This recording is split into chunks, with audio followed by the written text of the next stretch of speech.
আমি পুলিশকে ফোন দিচ্ছি, তুমি এই ছেলেটাকে পুলিশে দিয়ে দাও। খালুজান, আমার একটা আবদার আছে। কি আবদার? খালুজান, যা ঘটা তা তো ঘটেই গেছে, তাকে আপনি পুলিশে দিয়ে নিন। কেন? সে তার ভুল বুঝতে পেরেছে। এখন সে হয়তো ভালো হয়ে যাবে, আর না হলে আগের মতো চোরই থাকবে। খালুজান, তাকে একটাবার সুযোগ দিন। আপনারা যদি আমার অনুমতি দেন, আমি কিছু কথা বলতে চাই। আমারে পুলিশের কাছে দিয়ে দেন, আমার কোনো দুঃখ নাই, কোনো কষ্ট নাই, বিশ্বাস করেন। কিন্তু কিছু কথা কইতে চাই।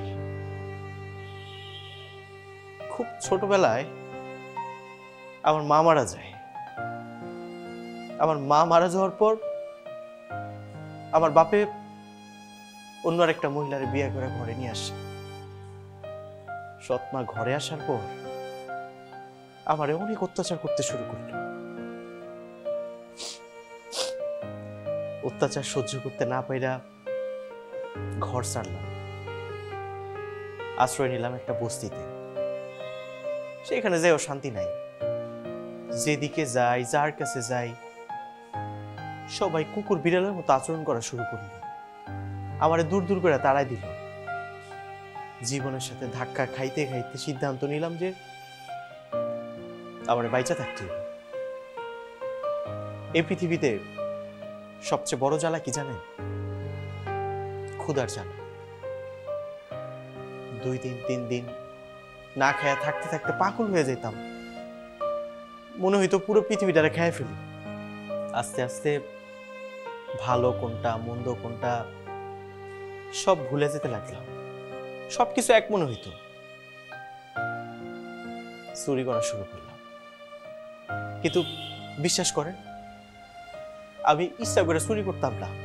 আমি কাজে লেগে যাইতাম অনেক জায়গায়, কিন্তু কেউ আমার কাজ দিত না।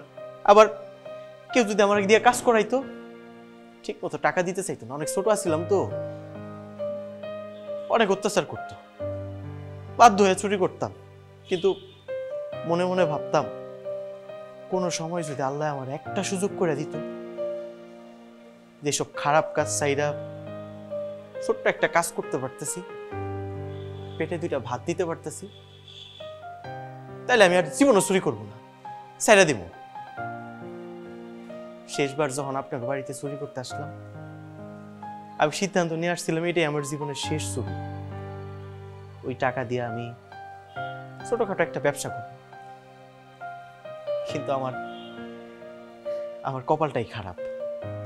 যদি কপাল খারাপই না হইব, তাহলে ছোটবেলায় আমার মা ইভা কেন মারা গেল, আমার বাপ ইভা কেন বিয়ে করে সৎ মা ঘরে তুলে নিয়ে আসলো।